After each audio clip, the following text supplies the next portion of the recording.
Been a while since I've done one of these. But still, I'm not in a good mood today. I found out this morning that once again, instead of bothering to blow as much dough as he can to keep one of his key players, that being Edwin Diaz, David Stearns instead doubles down on his bullshit. I need to treat a large market team like a fucking small market team mentality and chooses to skip out on, at minimum, paying Edwin Diaz an additional $4 million before he walked out the door to Los Angeles for $69 million on 3 years. And you know what's even more infuriating? 2 of those years are going to be paid up on the $38 million from his Mets contract that he walked out on. I mean, that he had left on his Mets contract, plus the 2027 option.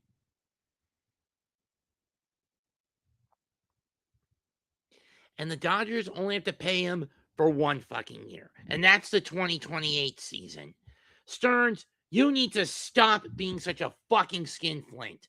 The small market tactics you use in Milwaukee do not fucking work in New York! Why does this shithead continue to double down on small market tactics for a large market team? I mean, sure. In football, same principle applied when David Gettleman arrived in 2018 for the Giants, and he screwed them over with his dim-witted personal hellscape, but in the opposite direction, where he went overkill spendthrift on free agency, and it was bad free agency pickups. And of course, in none of the 4 years he was the Giants GM, the team did not make the playoff cut. That said, Stearns is going down the same path, but in the opposite direction, where Gettleman would waste money, Stearns hoards it. And Stearns opts to hoard it like he was possessed by fucking Fred Wilpon's ghost.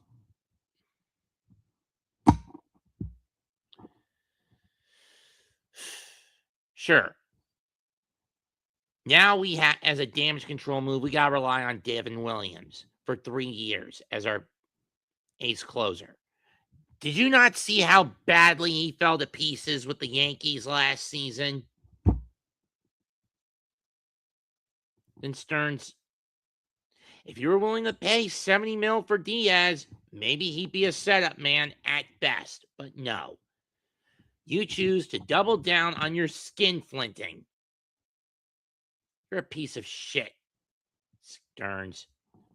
You need to understand, with large market squads like the Mets, like the Yankees, like the Phillies, the Dodgers, the Giants, San Francisco, not New York,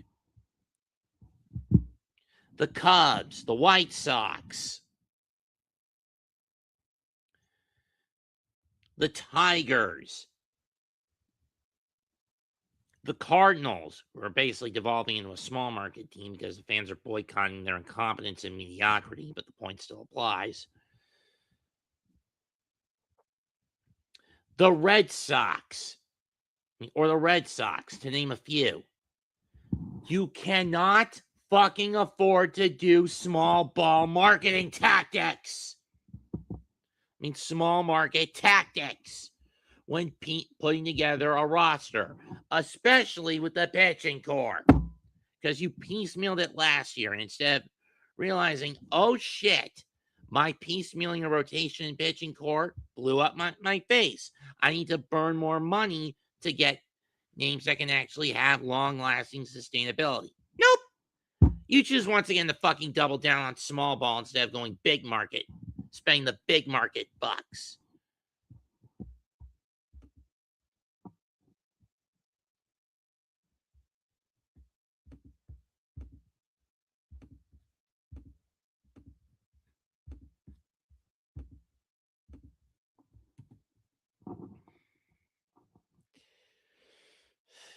And this is what pisses me off about you, Stearns. Now, sure, when you were in Milwaukee, I didn't argue with it because it was a small market squad. Made fucking sense. But now you're with the Mets, about to be in your 3rd year.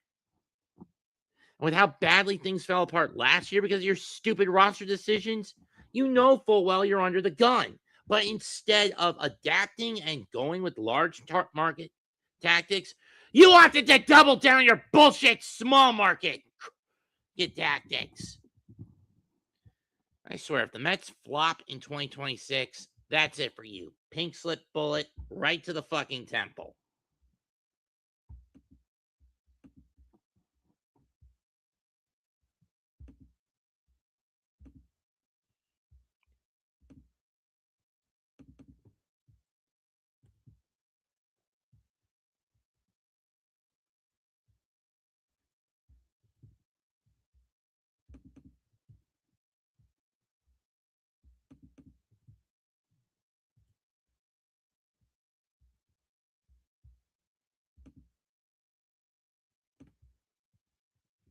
I've tried to throw your fucking ass a bone. I really have.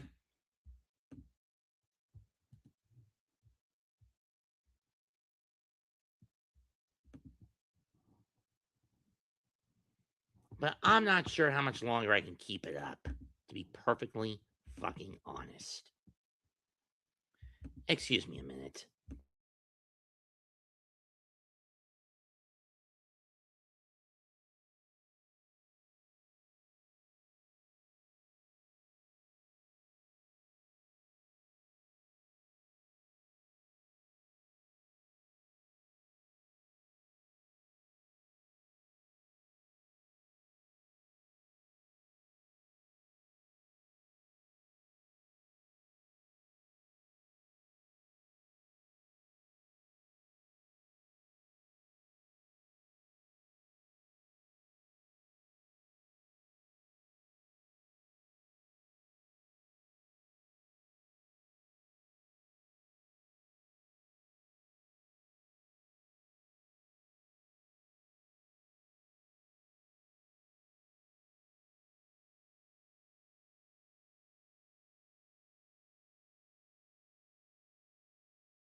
Sorry, folks. I was just trying to find someone willing to call in.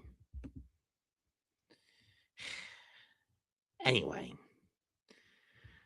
I'm at that point where I'm right. Tell me, Mets fans, aren't we all sick to death of this stuff? Can we all just stand up and say, enough?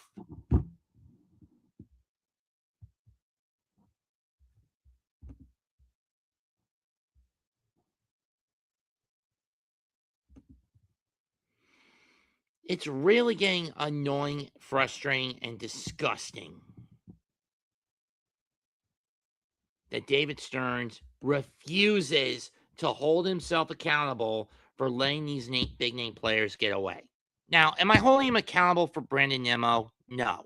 Nimmo demanded the trade to Texas because, for basically political reasons, terrified of the current of Mayor-elect Mondami and his bullshit agenda. And I can't blame him.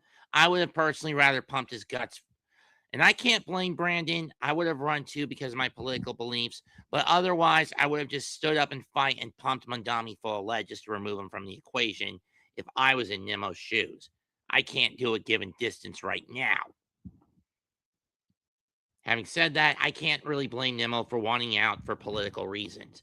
But that's another bit of money the Mets are going to have to eat because I don't know how many years were left on Nimmo's contract.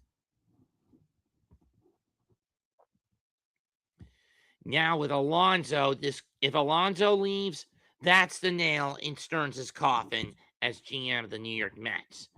And then we have to find someone who's more of a spendthrift just to get a good number of these players, attempt to get any of these players back for 2027. And get someone like Pete back for 2027.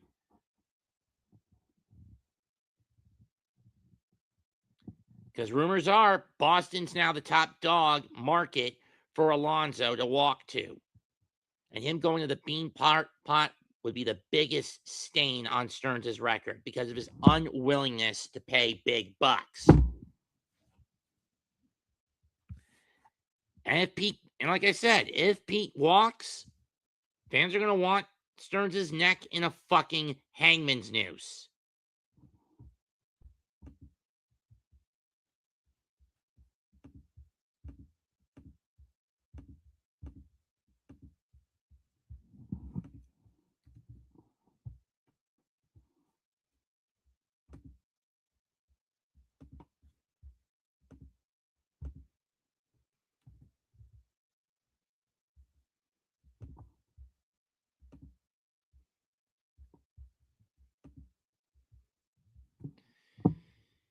Because in all honesty, I'm fed up with Stearns. I mean, sure, he got us to the NLCS in 2024. But because of his unwillingness to pay guys like Luis Severino, Jose Quintana, and willing to give 1-year contract to Frankie Montas, what happened? We fell apart last season because of how piecemeal the pitching core was. Throwing with Mendoza's needless depression-based bullpen gambling, as well as his incompetence, we went from 21 up to finishing only 4 up in record and missed out on the playoffs due to a tiebreaker we couldn't obtain on the Reds over the Reds.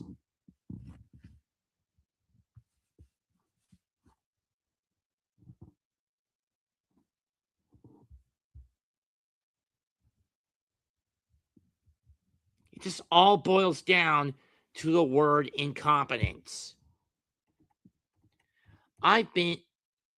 This year was essentially my 30th anniversary as a New York Mets fan. I've been with this team from the ups and the downs from 1996 onward.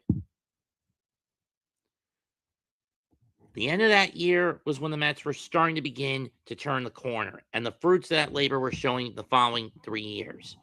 Then it went downhill 2002 onward with a couple of bright spots and a myriad of choke jobs thrown in between.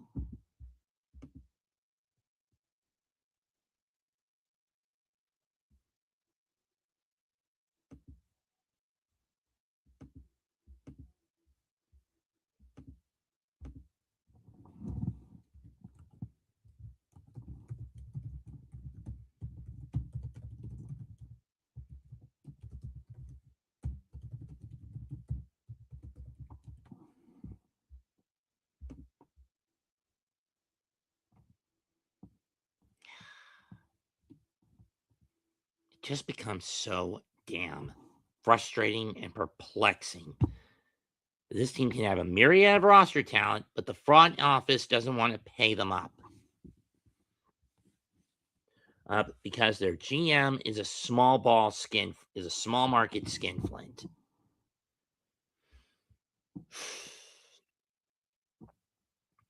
No more Timmy Trumpets until the Mets play the Dodgers again in July, in May. And the worst part is, it'll be with Edwin as a Dodger, not as a Met. Because Stearns is too much of a coward to blow the extra dough. Because that's all he is, a fucking coward.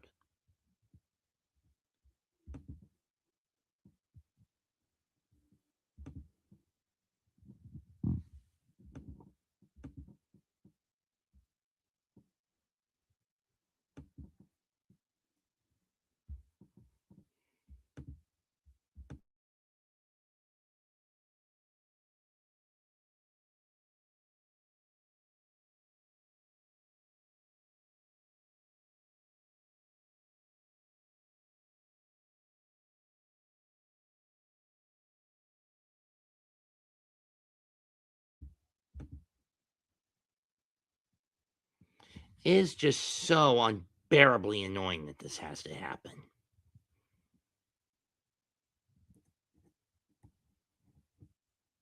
I feel like the Wilpon ghost will never go away unless we exercise it.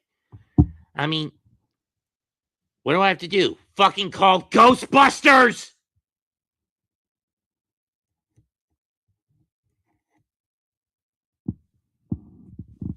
Sure, I know the Wilpons are still technically alive, but the point is, what do we have to do to get rid of this ghoul, this spirit of skinflintery?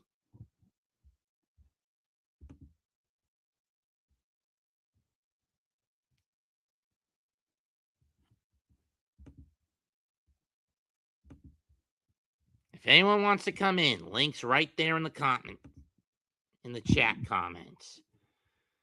If anyone ever comes in on this damn show, unless I basically rig it.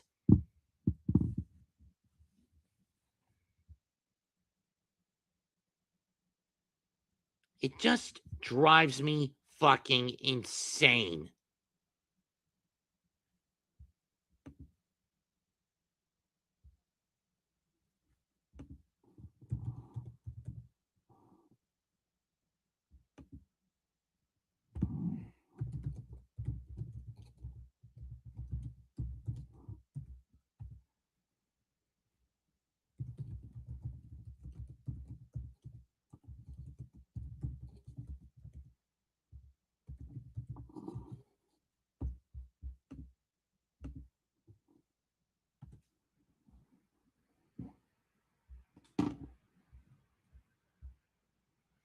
It's just so annoying. I mean, Kyle Schwarber, 30-year, 5-year, $150 million contract, kind of expected it.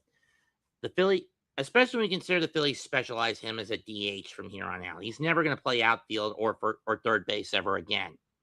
He's never going to play the outfield ever again. I mean, does it keep the power bat and the title windows slightly open for the Phillies for the next few years? Yes. But is it going to help long term if they're just going to keep doing the same wheel spinning they've done since the end of the 2022 season? In all honesty, no.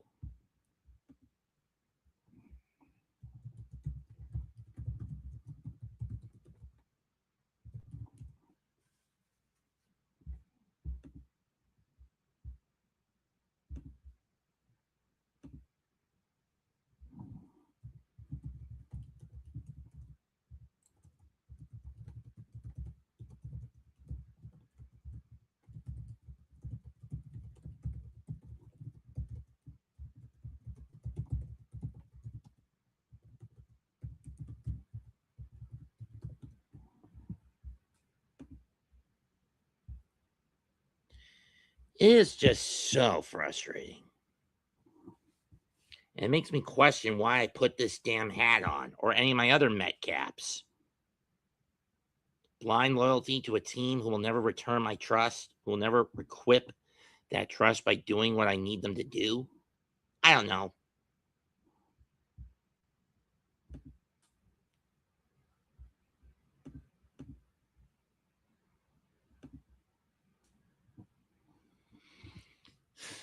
But it leaves me with so many questions, so much disgust, and so much perplexity.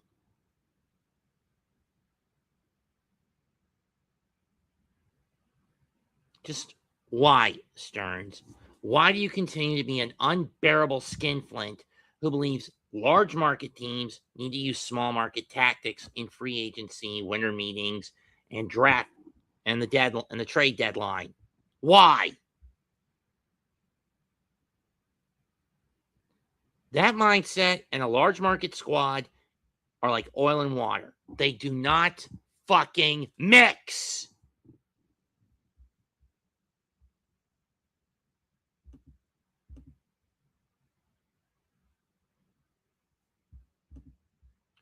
You look at what the Phillies did. They were willing to shell out the big bucks to keep their power hitting DH Kyle Schwarber. You don't have the cojones to do that. Making matters worse, earlier or before the winter meetings even began, two of your best two coaches, Jeremy Hefner and Anton Richardson, they went down south to Atlanta. And what's that going to do? With Hefner, I don't know what he's going to do with the pitching core, but we do know what Richardson will do with the batters. Do what he did for the Mets, do for the Braves what he did for the Mets. Turn them into fucking demons on the base paths. which will put Atlanta among the top tier in 26 for base stealing when it comes to base stealing.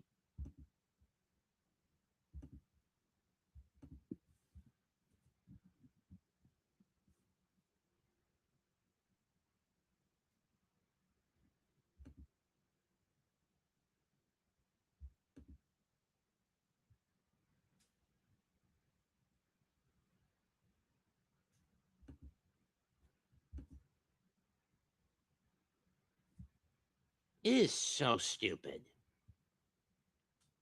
It just is. So fucking unbearably stupid.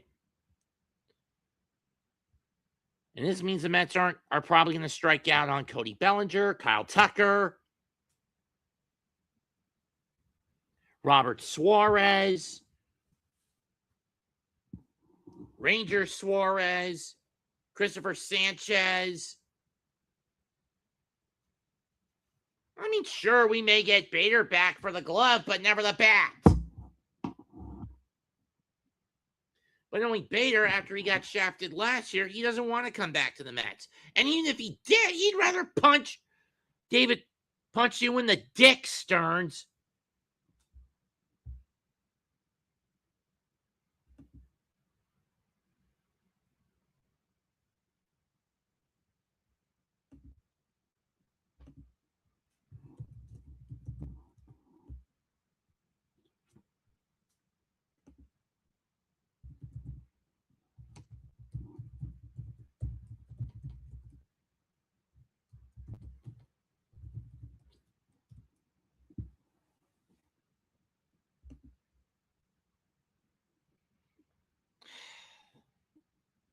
It just so bothers me to no fucking end with you, Stearns. Why doth thou hoard, Stearns? Why doth thou hoard piecemeal scraps? Why do you go dumpster diving? Frugality is not going to help this team long term. You know what the Wilpons, how that blew up on the Wilpons. And yet you're going down that same damn road.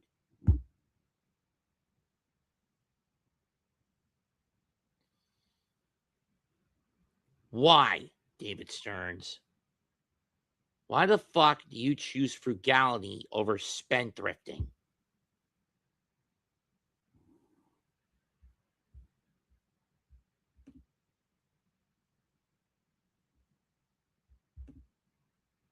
Just why is all I want to know.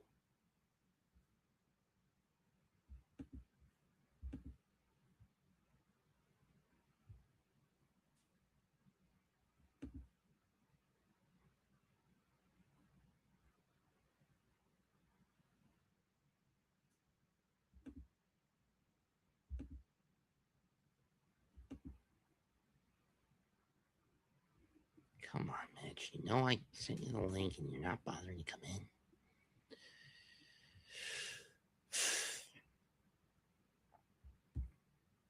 I feel like I live in North Korea when you consider these penny pinching owners. I'm probably one of only a handful of channels that says anything. Baseball Hut. We gotta believe. You guys may call Stearns out too, but I don't know if you guys talking Mets with Rob. I don't know if any of you guys have had the passion I've had. Maybe you have, maybe you don't. But think of it this way.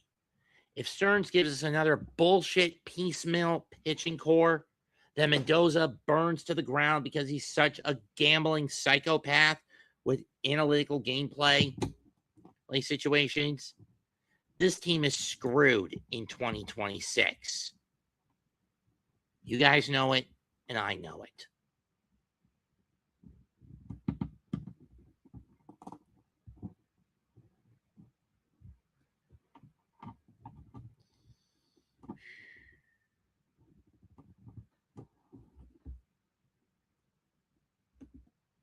I don't know how much longer I'm going to be able to keep this up.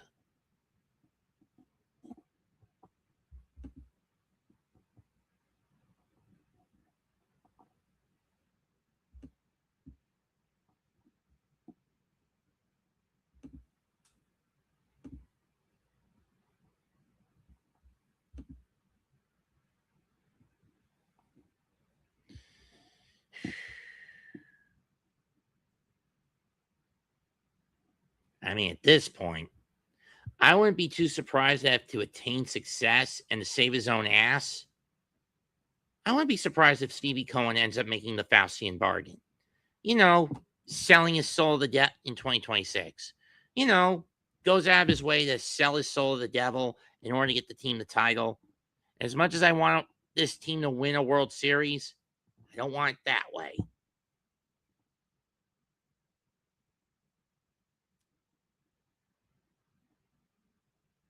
Especially when the 5-year period for Pop Uncle Stevie is up. And the closest he got was Game 6 of the NLCS in 2024. I mean, and this past year, Stevie didn't bother to hold Stearns and Mendoza accountable for their fuck ups. If it was me as the owner of this team, I would discipline them severely. Basically, force Stearns to pay the big bucks to the players that we need to keep around, as well as go for broke to get the players we need to obtain. Not skinflinting it. With Mendoza, on the other hand, I'd basically threaten his job security that if he does any more of his manic, not overly nonsensical, analytical bullpen gambling again, where he disregards pitcher situations, I tell him, fuck it up, and you're fired.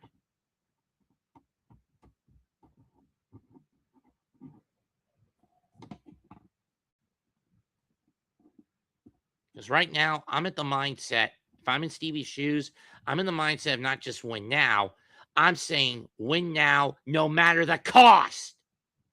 I mean, at any and all costs.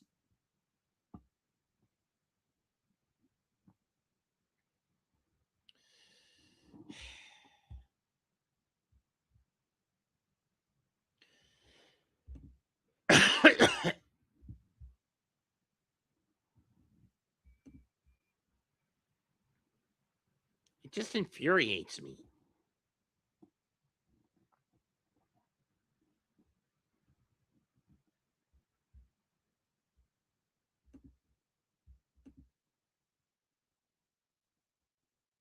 Oh, now he tells me.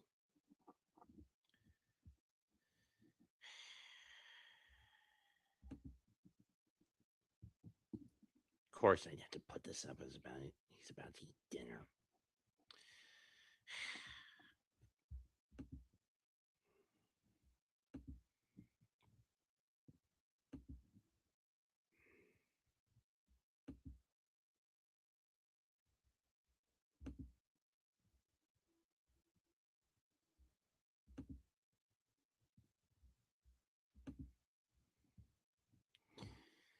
I mean, how much longer does this Mets franchise fan base, the 7-line army, have to fucking suffer under incompetent GMs who are too big of skinflints? I mean, sure, Billy Epler was a big time aberrational spendthrift.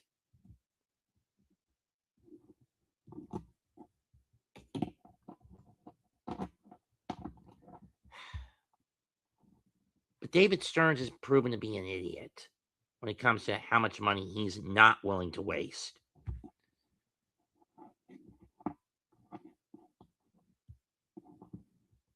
Would I be surprised if Pete goes to Boston?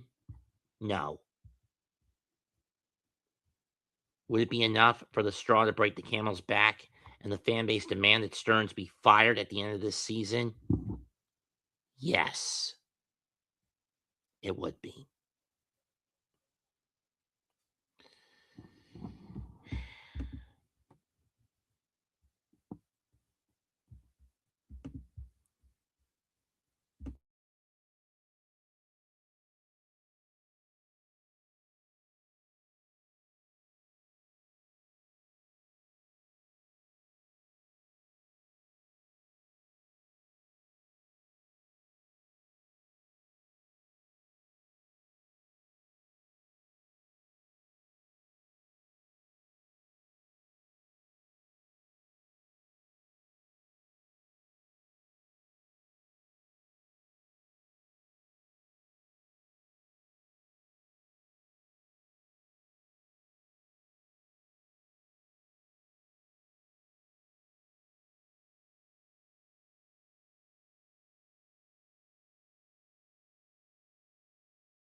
Dead serious.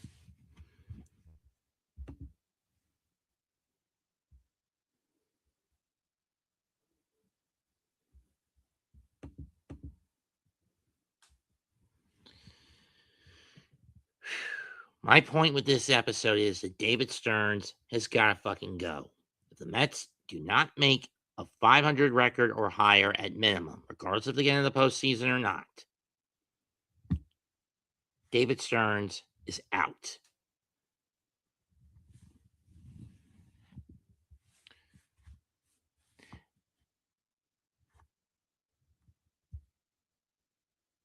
And the way that Diaz's contract is structured with the Los Angeles Dodgers makes shit worse.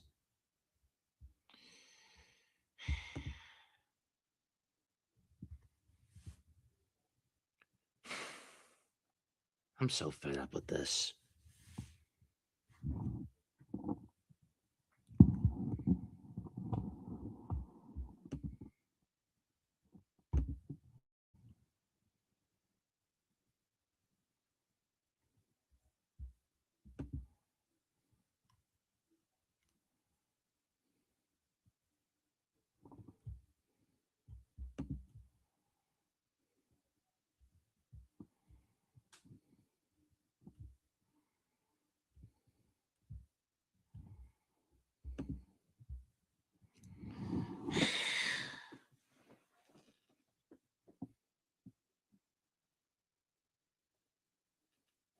How much longer do I have to put up with this crap?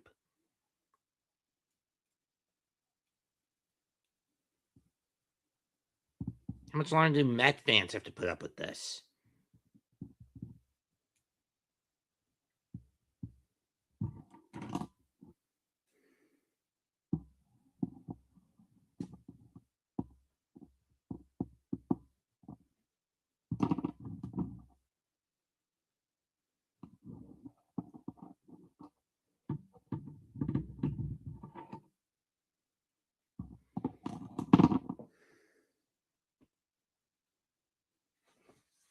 I really don't know what I'm doing anymore with this team. But the point is, in regards to Stearns running things, enough is enough. When this season's over, it's time for a change in the front office. No matter what. If they win the World Series, that's his only saving grace. Making it to the playoffs will be his only saving grace. Because last year's fuck ups not just on Mendoza, they also fall on him.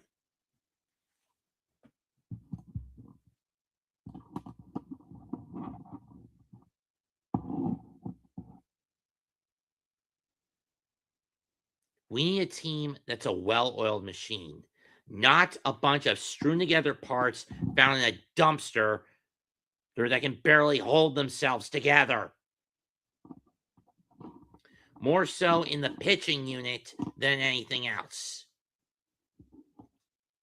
And we need a manager who is mentally stable, not one who gambles recklessly because he suffers from so much fucking manic depression that the bastard should be on suicide watch. Referring to Mendoza.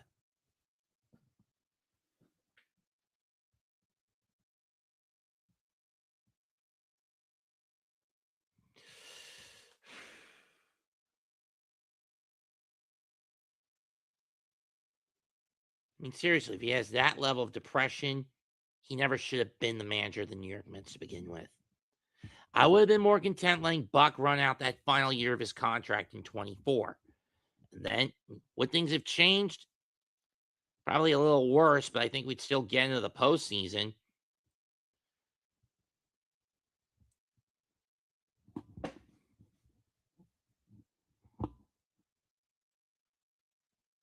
Because at least unlike Mendoza, Buck actually won a series in our damn horror house that was Milwaukee.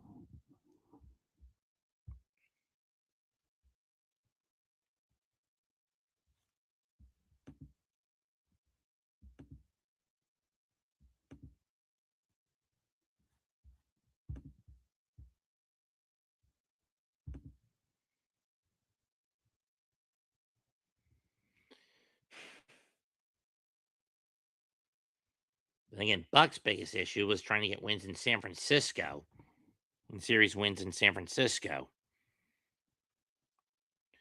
let alone a sweep in San Fran, which was what Mendoza did. But the point still applies.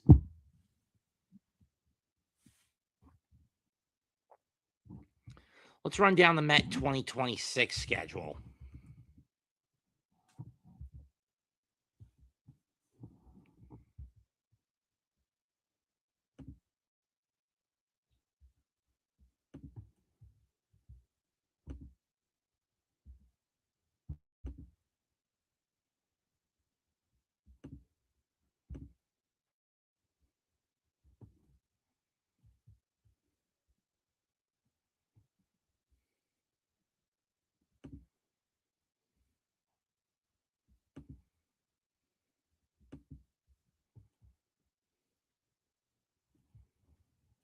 Home opener against Pittsburgh on March 26th. On paper, that series should be an easy win. But as we recall, Mendoza gambled the last game away because of a rain delay. I mean, grandmother nature does force starters to stay in the dugout after the game has started, but the basic principle still applies. And we got shut out. Trust me, the gamble at the end of June against the gambles against Pittsburgh at the end of June were even worse. After that, 3 in St. Louis that carry into April. 2 of those games lost in gambling fits last year. 4 games in San Francisco. 3 games with the Diamondbacks, one of which was lost at home, was lost due to dim-witted gambling last year. 3 against the A's, this time at home.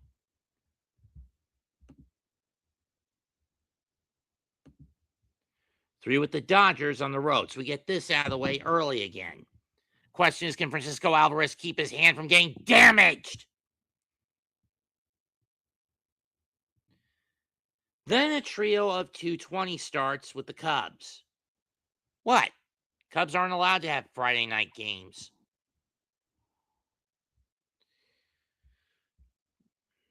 3 with the Twins, one of which wasted on a gamble at Target Field last year. 3 with the Rockies. 3 at home with Washington, one of which last year was wasted on another dim-witted gamble. You know which one I'm talking about.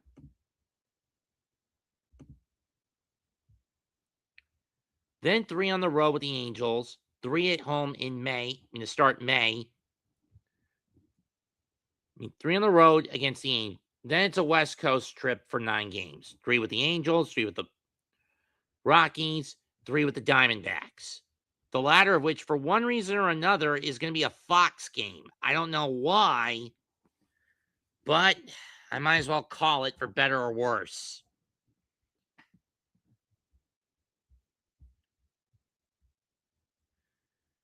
Three with the Tigers. Then after the May 11th travel day, 3 with the Tigers. We took 2 out of 3 from the last game. Not really so much gambling as it was dumb pitching choices and bad base running logic. Subway Series 1 with a 7-15er. I think I'm going to be able to call that one. 4 in Washington, 3 in Miami. 3 at home versus the Reds, where we need to fix what was destroyed last time around. 3 with Miami to close at home to close out the month of May. Then to June, off to Seattle. Lou Gehrig Day. Sheesh. 3 in San Diego. Then home for 3 with the Cardinals. 3 with Atlanta.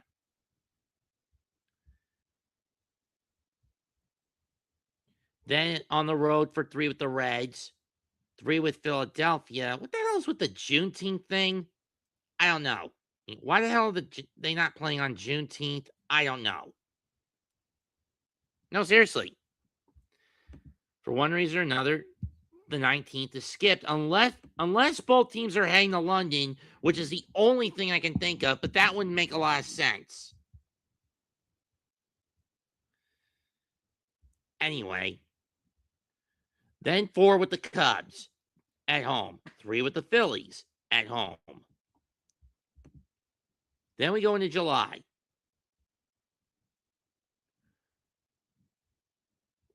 Which starts with the last of a 3-game trip in Toronto. Then 4 in Atlanta. Then back home for 3 with Detroit and 3 with Boston to close out the pre-All-Star break. The pre-All-Star season.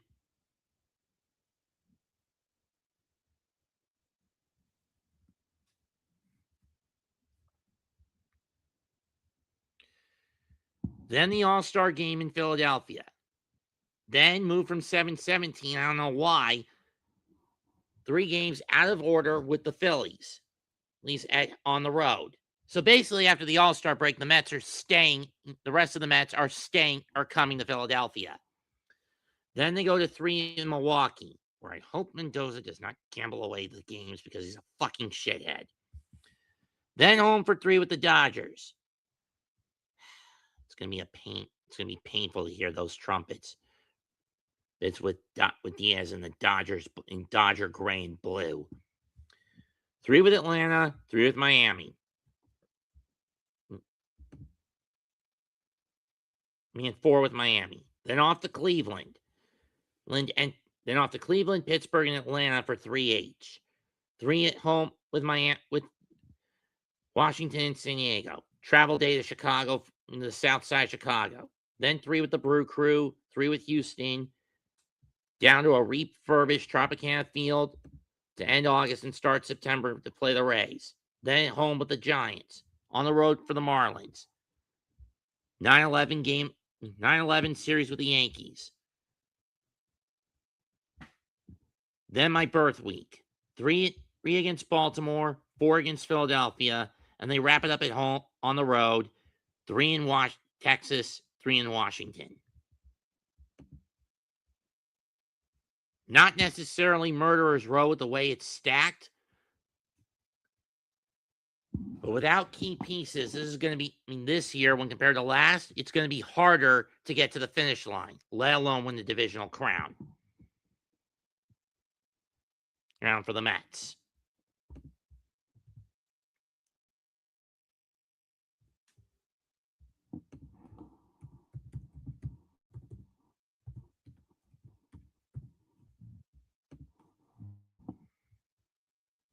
The Phillies, on the other hand,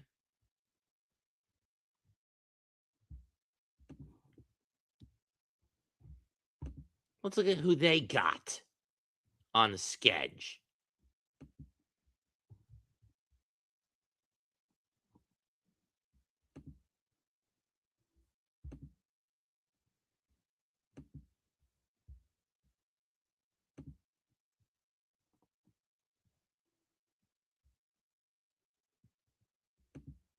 Keep in mind, I will not be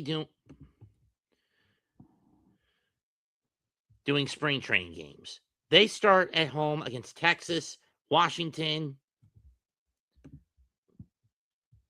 in 3 each. Then they go to Colorado for 3, San Francisco for 3, 3 at home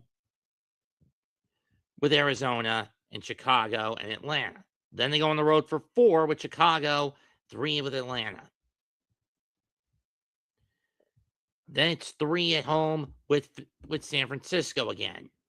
In May, they start off with 4 in Miami, 3 against the A's at home, 3 against Colorado. Then 6-game road trip to Boston and Pittsburgh before Cincinnati comes into town. Cincinnati and Cleveland come into town. Then begins their West Coast trip. 3 in San Diego, 3 with Los Angeles.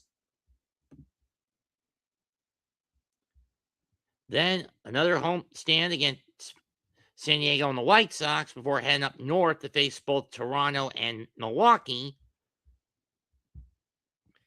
Host the Marlins and Mets. Visit the Nationals and Mets. Host the Pirates. For 3, 4, and 3, I think. Let me double check this. 4. For 4, 3, and 4. Then 3 in Kansas City, 3 in Cincinnati, 3 in Detroit. Then the All-Star game. They get a home stay to play the Mets. Then they host the Dodgers and Yankees. Visit the Marlins and Orioles to close for three each. 3 in Baltimore. Host Washington and Toronto for a collective of 7. Then on the road for 3 with St. Louis. And then the Field of Dreams game against Minnesota on August 13th. And kind of pushed away from the Sunday spot. Then back to Minnesota. Then they host the Marlins for 3, St. Louis for 3, then go to Seattle for 3, Houston, Anaheim for 3, Arizona probably for 3. Yep. Then they come home to host the Braves for 4, including Labor Day. 3 against Houston at home, 3 against Atlanta on the road, 2 against Washington, 4 against the Mets, 3 against Milwaukee, and 3 against Tampa to close it out.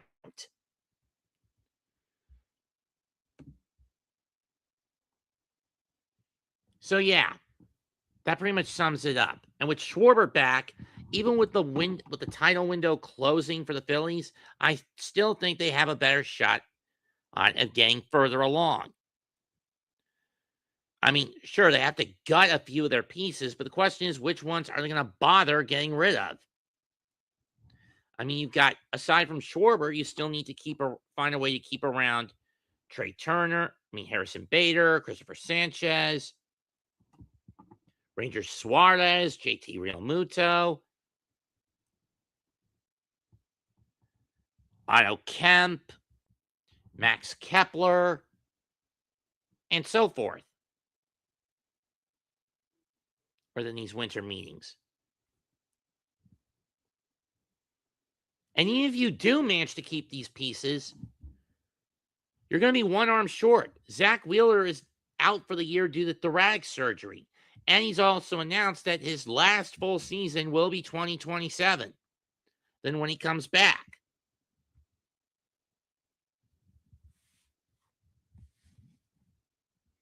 And with your title window basically shrinking to a close, who's going to be there to try to pick up the pieces? I mean, sure, the Marlins were a significant step up last year, finishing 4 under 500, but they haven't been relevant in almost 20 years, in over 20 years. And what I mean by relevant, I mean actually winning a damn playoff game or series. 23, the Marlins basically stumbled into the postseason through pure dumb luck. And I'll leave it at that.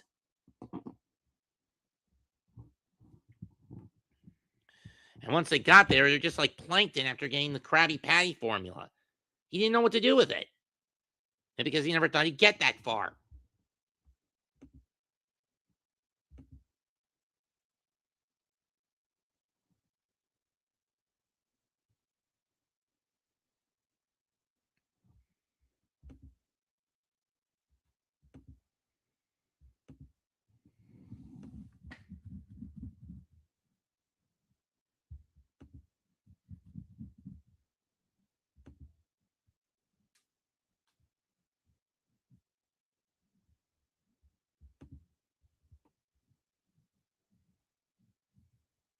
And what am I supposed to do with this skinflint setup? I don't know.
just is so disgusting with Stearns.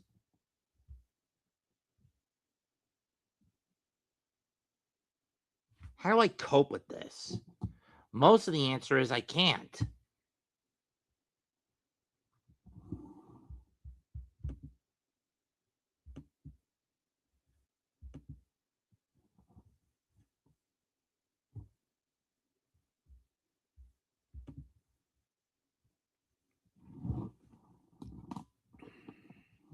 It just drives me fucking nuts.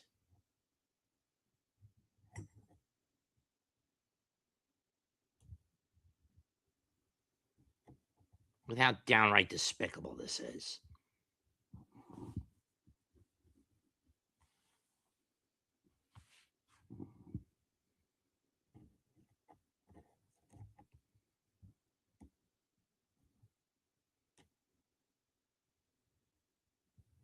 True, I've only been doing this show for roughly a year, and there's not many episodes unless I want to go off the handle or follow playoff stuff.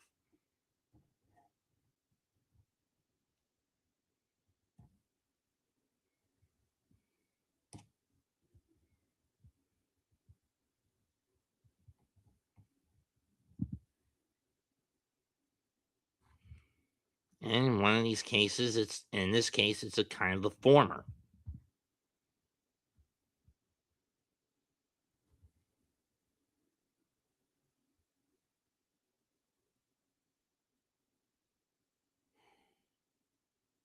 I'm just so sick of this team choosing to go down the road of frugality instead of spendthrift, instead of progality.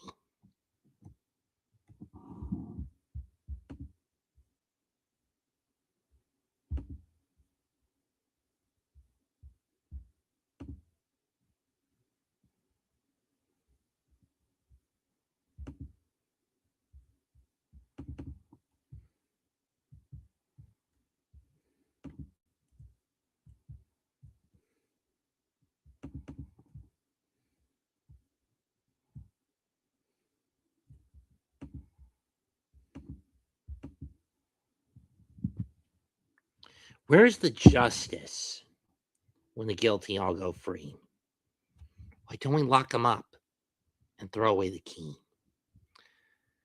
I know whatever my audience is in here sees a young man's anger burning within my eyes. But what you see is my impatience with this team's quote unquote noble compromise. Show me what's right about the wrongs that we allow. This team needs to win here and now. Their whole damn setup is broken way beyond repair. It's just law, not law and order, not much good, seldom fair. I know what you're saying. The law is made and baseball is made for everyone. We're treated all the same. They're treated all the same. Yeah, until a high-ranking business lawyers can bend the rules and fix the blame. Like in the case with the Dodgers, where they're always deferring money to their big-time players instead of eating the contracts, having them pay the full contracts. Where's the justice if there's any of it? I know what you're saying. My simple arguments have all been made before. The world's not black and white, and the choice isn't either or. But maybe it's time that we go out of our way to drain the color from within. Till we're back to seeing black and white and wrong and right again. True, my overwrought pronouncements won't improve the paradigm. But wait until lawyers cut deals and that becomes a crime. Let the bullshit corporations make the regulations and hold no one accountable when everything goes wrong. Let the rich and famous get away with murder. Every time those high-priced mouthpiece starts to talk, his client gets it to walk. Tell me where's the justice in that, if any? And what good are rules and regulations that doesn't punish those who either bend in or break them?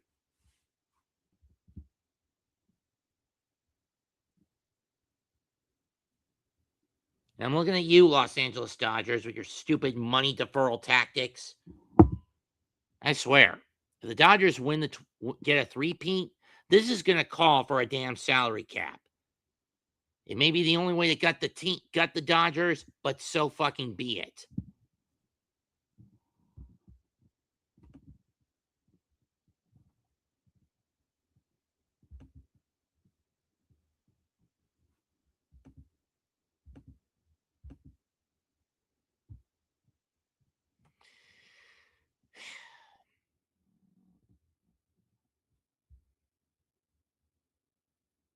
Where is the justice in all of this?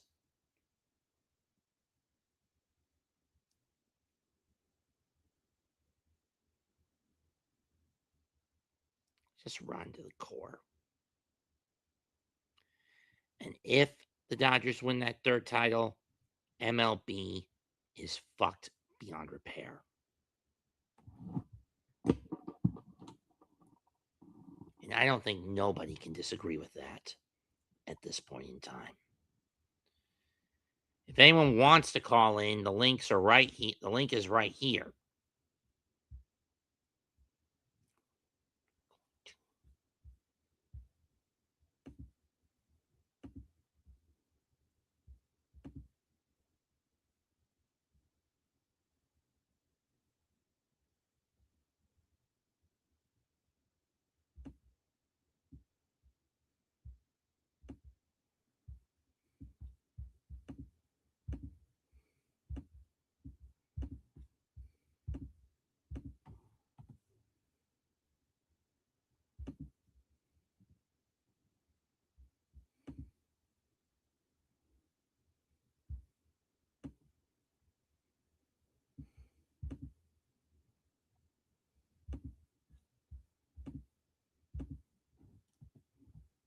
I really do not like going to this one.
I just don't understand it.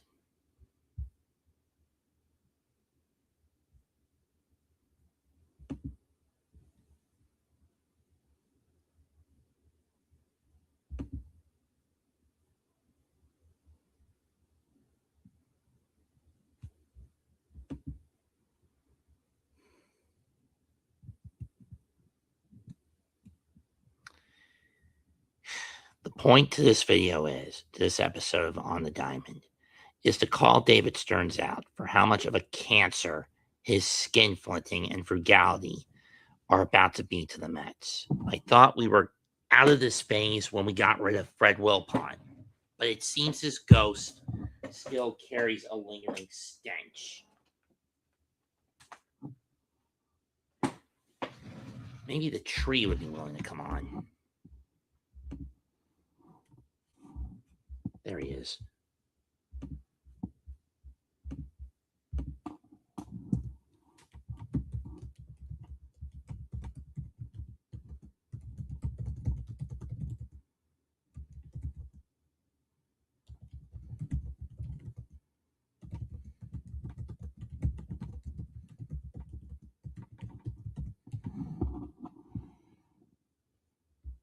Knowing him, he's not going to do it either.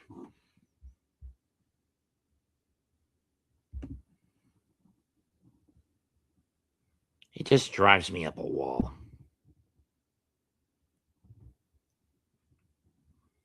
I've been pushed as far as I can go with this. in terms of Mendoza's and Stearns' skinflint and incompetence. Tree, if you're watching, you might as well get Lolmets 2026 up and running.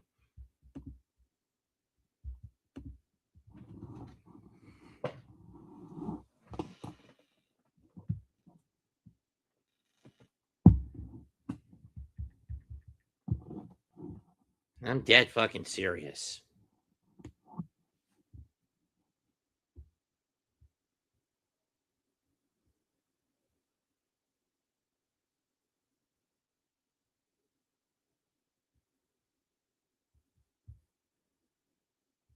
Oh, shut up, Stearns.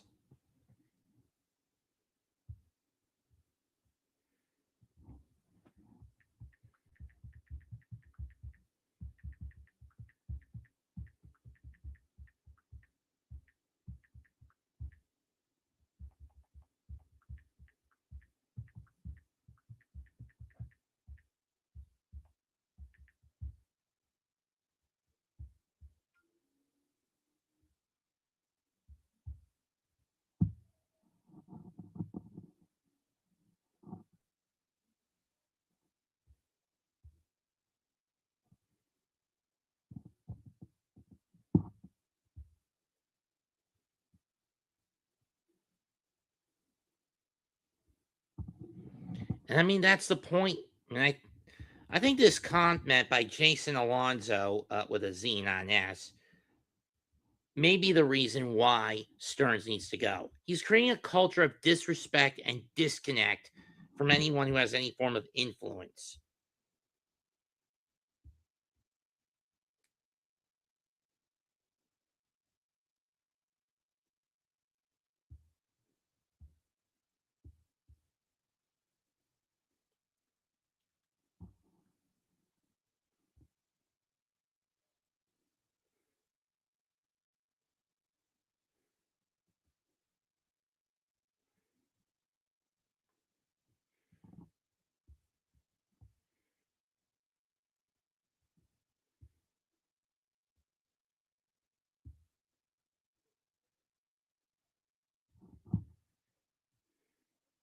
Okay, fine. Nemo's neck injuries may be a liability. But here's the thing. You trade him for an infielder who at this point may be a utility man in Marcus Semien. Now, again, I don't hold that against Stearns. That was Nemo in a panic.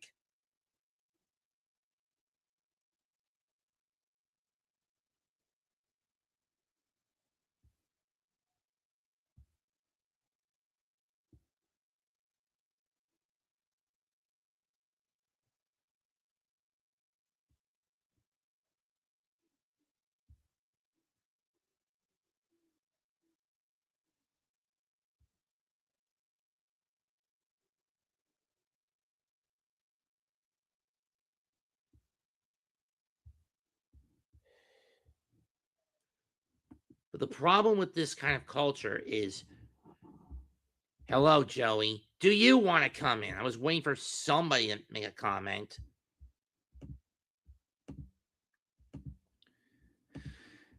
Is by disconnecting with players who have some form of influence and sway, you're doing the team more harm than good in terms of morale.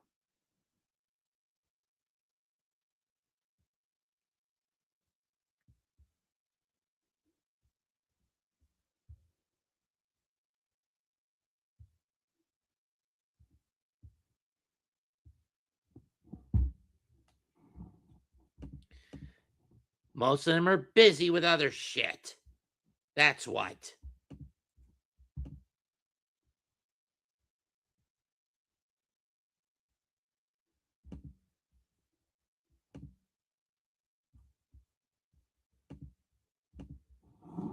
You send these bastards so many links, and yet they never bother to come in, man, treating you like like a bunch of goats, and I don't mean in the good way.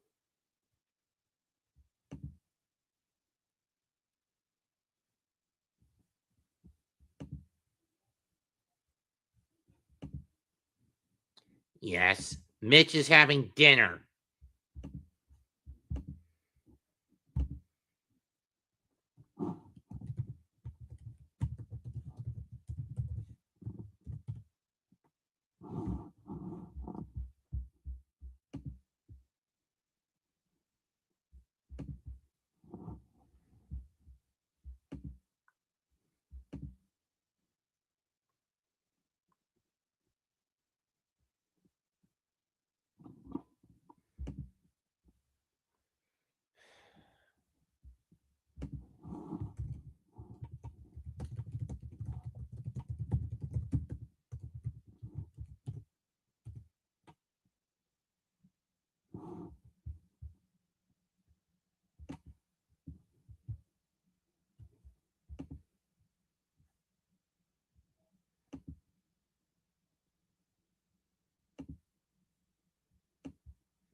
You almost always do that, Joey. I could use some company.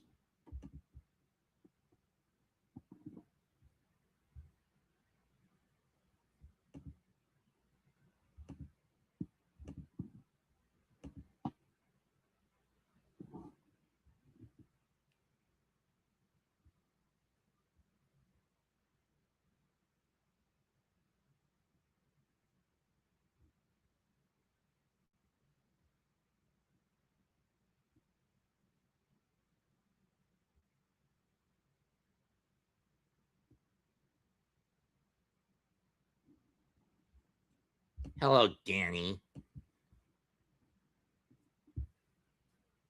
Look, I'm sorry for getting pissed off, folks.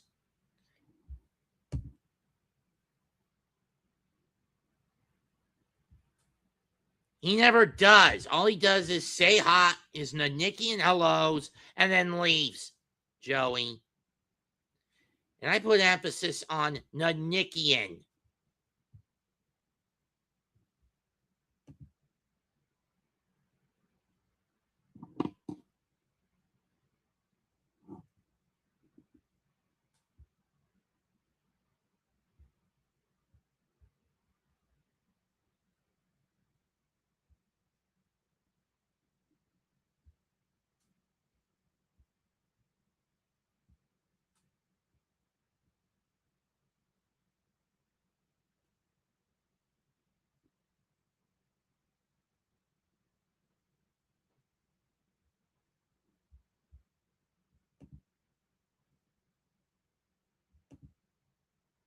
He's doing She Got Game with Man Cave right now. In his WNBA podcast show right now.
No, I don't. I mean, I keep tabs on the WNBA, but I don't really care for it.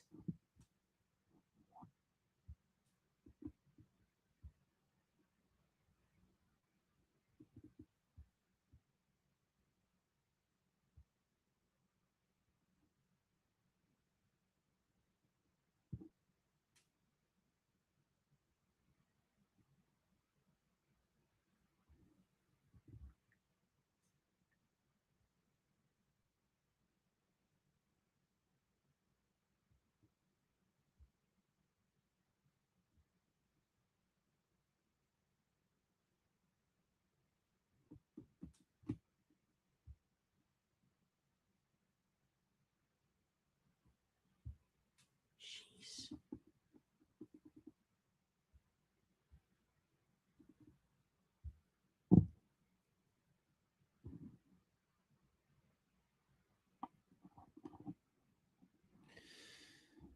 Since nobody wanted to come on tonight.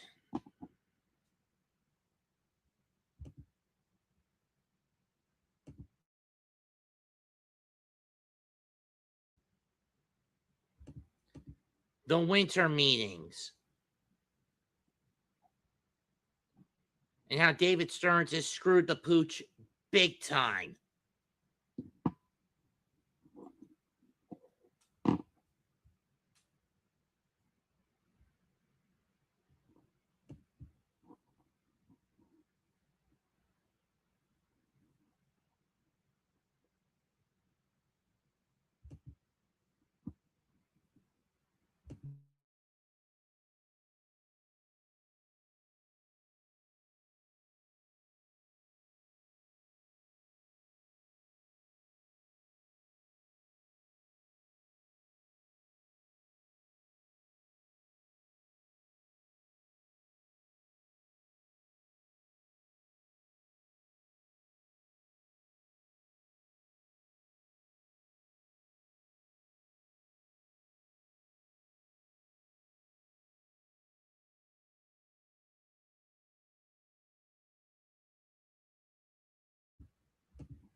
longest episode, and nobody bothers to come on, no matter how hard I invite them.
Even with some of the logic behind why Diaz chose to walk, it's still on Stearns to hold himself accountable, well, and at least attempt to do more than skinflint people.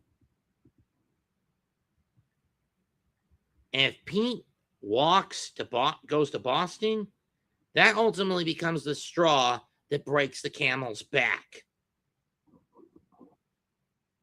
When 2026 is done, the fan base might as well send Stearns to death.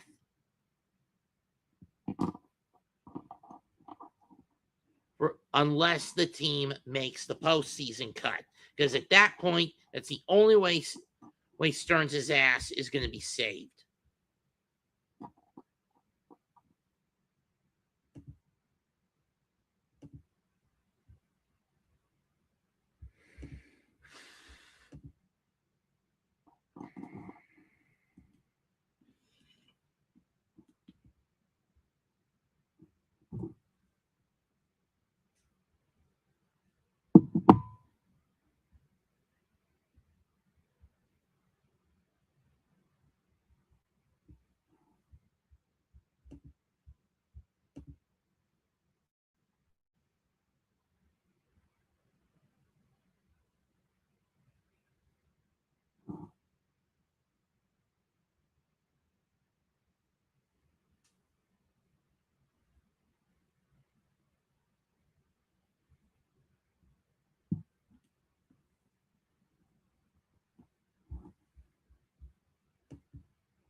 It just drives me fucking insane that this sort of shit has to happen.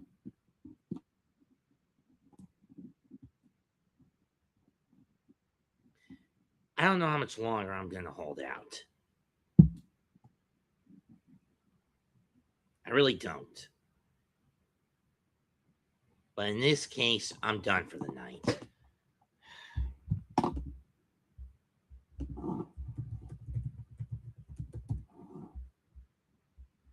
That's it for tonight's On the Diamond podcast show. Comment, like, share, and subscribe. I'm Mets228. I'll be back in about 40 minutes for NXT Deadline Aftermath. Goodbye. Good night.